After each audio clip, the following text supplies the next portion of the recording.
Hello student, this side Shanki Tyagi. Today we will be discussing about economic system. Let's start studying it. Hello students, let's study what is economic systems. Economic system or economy is a system designed by a nation to utilize her resources for the purpose of satisfying the needs and wants of people. Obviously, an economic system is a closed system which has been designed by a nation to utilize that what sort of various resources are there and they could use it for satisfying the needs and wants of different people. Now, further I want to discuss that what are the various units of economic system. There are four kinds of units of economic system: household, firm, foreign nation and government. I would like to explain that if I'll draw a chart of circular income flow, we would see that household will give taxes to the government. In return to that, government will give salaries to the household. Then firms will give taxes to the government and government will give remittances for purchases. If I talk about firms and foreign exchange relationship, firms will give exports and will take imports from them.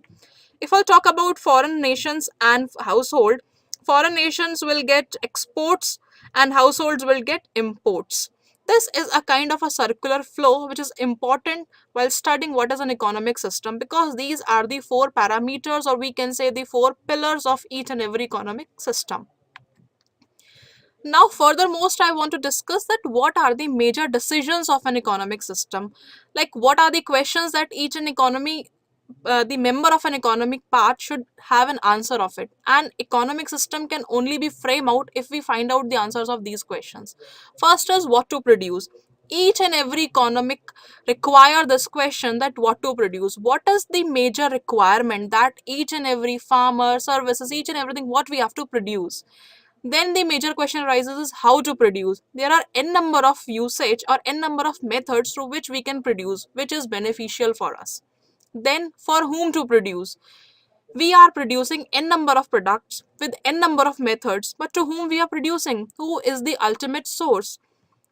Then the fourth major question is choice between current needs and future needs. That means we are producing now. We are meeting the needs of current people. But what about the future needs? Are we saving the resources for future need as well? Or we are just wasting our resources?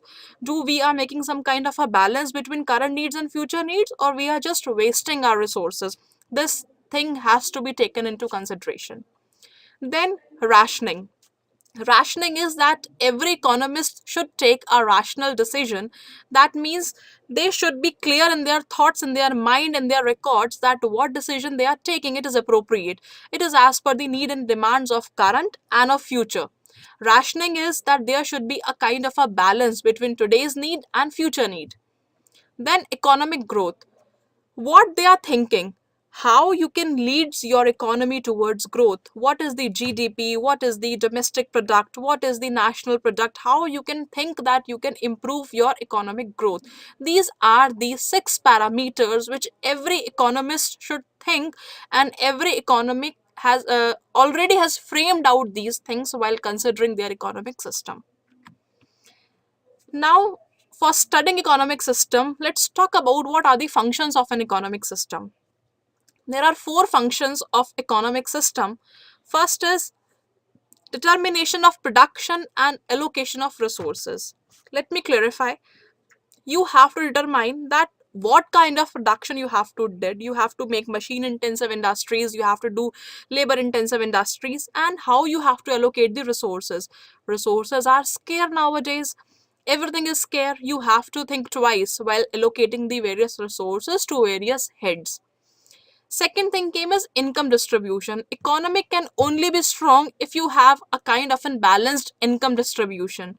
If you have balanced income distribution, you would be have something in your hands to earn, to distribute, to save and to invest.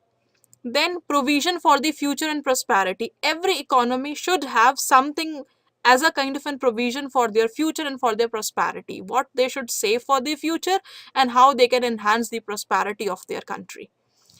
And last but not the least, economic growth and dynamism. Economic growth and dynamism is that you should think about the growth of economic of your economy. And while economy is dynamic, you should think about it that while staying in a dynamic situation, you too have to modify your things, your resources in that manner.